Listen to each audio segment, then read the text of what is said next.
बिस्मिल्लाहिर्रहमानिर्रहीम। अस्सलाम वालेकुम। कैसे हैं आप सब। आज हम बनाएंगे मूंगरे मटर आलू कबाब। सबसे पहले मैंने मूंगरे लिए हैं 1 पाव, उनको बारीक काट लिया।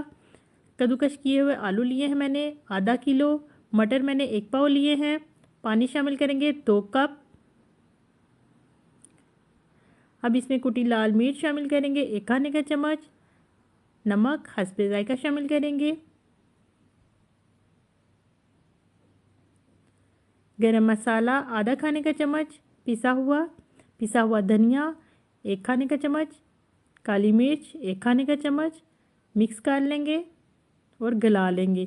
ये देखिए तमाम सब्जियां गल चुकी हैं। अब इसमें एक प्याज चॉप किया हुआ और धनिया बारीक कटा हुआ शामिल करेंगे। अजवाइन शामिल करेंगे चुटकी भर। ब्रेड के 2 पीस लेंगे, उनको मैश कर लेंगे और वो शामिल करेंगे और कबाब बना लेंगे। अंडा लगाकर कबाब फ्राई कर लेंगे ऑयल में। ये देखिए कबाब हमारे फ्राई हो चुके हैं। ये देखिए जी मूंगरे मटर आलू कबाब हमारे तैयार हैं। बहुत ही आसान है, आप भी घर में बनाइएगा।